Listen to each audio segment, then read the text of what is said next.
বিএনপির নেতৃত্বাধীন সরকারে মন্ত্রিসভায় জায়গা পাচ্ছেন ৩ নারী সংসদ সদস্য। তারা হলেন আফরোজা খান রিতা, ফারজানা শারমিন পুতুল ও শামা ওবায়দ। তাদের মধ্যে রিতা আজ মঙ্গলবার ১৭ ফেব্রুয়ারি পূর্ণাঙ্গ মন্ত্রী হিসাবে শপথ নেবেন। অন্যদিকে পুতুল ও শামা প্রতিমন্ত্রী হিসাবে দায়িত্ব পাচ্ছেন। ত্রয়োদশ জাতীয় সংসদ নির্বাচনে মানিকগঞ্জ সদর ও সাটুরিয়া আসনে নিকটতম প্রতিদ্বন্দ্বীর চেয়ে লক্ষাধিক ভোটের ব্যবধানে বিজয়ী হন রিতা। তিনি বিএনপির চেয়ারপারসনের উপদেষ্টা কমিটির সদস্য হারুনুর রশিদ খান মুন্নুর উত্তরসূরি। মুন্নু ১৯৯১ ও ১৯৯৬ সালে মানিকগঞ্জ ২ আসন থেকে এবং ২০০১ সালে মানিকগঞ্জ ২ ও মানিকগঞ্জ ৩ আসন থেকে জাতীয় সংসদ সদস্য নির্বাচিত হন। ২০০১ সালের নির্বাচনে ২টি আসনে জয়লাভের পর তিনি দপ্তরবিহীন মন্ত্রী হিসেবে দায়িত্ব পালন করেন। নাটোরে পুতুলের ইতিহাস।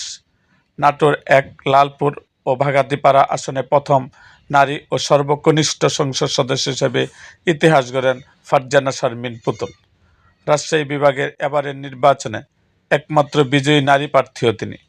বিএনপি হারানো এই আসন দীর্ঘ ১৮ বছর পর পুনরুত্থান করেন পুতুল। তিনি বিএনপি সরকারের সাবেক যুব ও ক্রীড়া প্রতিমন্ত্রী মরহুম ফজলুর রহমান পটলের মেয়ে।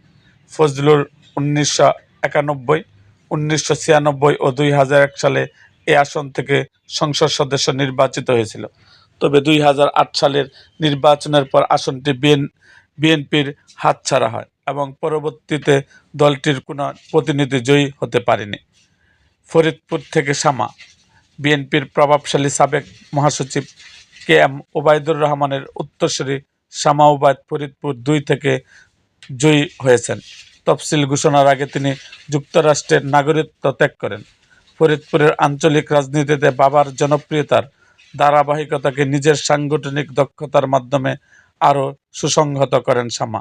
বিএনপির নেতৃত্বাধীন সরকারের নতুন মন্ত্রিসভায় এই ৩ নারী সদস্যের অন্তর্ভুক্তি দলটিতে নারী নেতৃত্বের অংশগ্রহণকে নতুন মাত্রা দেবে বলে মনে করেন সংশ্লিষ্টরা।